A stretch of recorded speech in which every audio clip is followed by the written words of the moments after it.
Want to explore Mount Bromo but don't feel like taking a night shift? Let me tell you all about the afternoon tour. Maybe it will suit you better.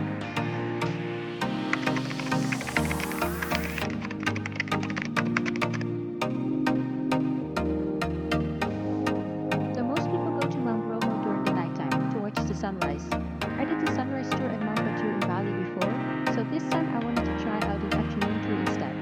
The day before, I quickly went to the store to get some supplies that were listed in the description, like long pants, a sweater, a face scarf, and wet wipes. We got picked up from our hotel in Surabaya at around 11 a.m., which gave us plenty of time to start off our morning slow and relaxing. But of course, we had to be well rested for the big day ahead of us. First, a taxi brought us from Surabaya to Malang. And because this tour usually operates with Malang as its starting point, this cost us an additional 1.4 million rupiah together. After arriving in Malang, we switched over to a jeep with our tour guide.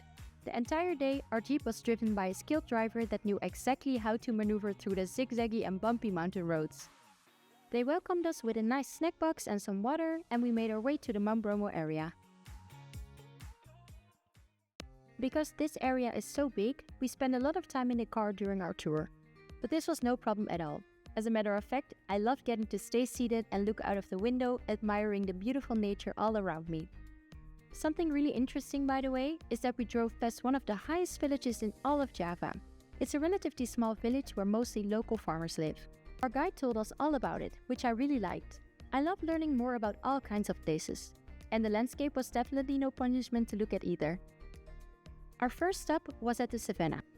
We got to be here for a little while to enjoy the nature and take some photos.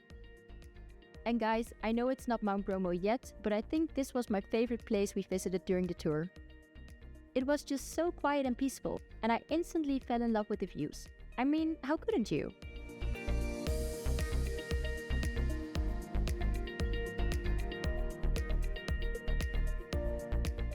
We had a quick bathroom break, luckily they have a location with toilets along the way, and headed over to the next stop, which was a Mount Bromo viewpoint. Our guide told us that during the sunrise tour this place is completely packed. Fortunately for us, during the daytime we were almost the only ones up there. We got complete freedom to walk anywhere, take in the view and snap some lovely pictures. And like the Savannah, this viewpoint also stole my heart. Isn't it just stunning? It doesn't matter how much nature I get to see, I'll never get tired of it. After driving down from the viewpoint again, we stopped at the Black Sand Desert. We were the only ones here, and to me that was so nice.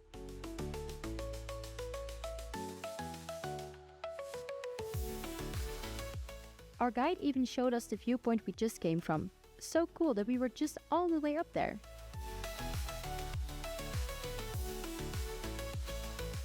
We walked around for a bit, enjoyed the silence and nothingness, and headed to the highlight of the tour, the Mount Bromo Crater. Our guide dropped us off and we had a little over an hour to explore Mount Bromo. Once you're dropped off, you're supposed to walk all the way to the top where you get a great view of the crater. It took us about 30 minutes to walk up, and I'm not gonna lie, it had me sweating a little bit. There's also an option to ride a horse to the top, but in my personal opinion, that is really unethical.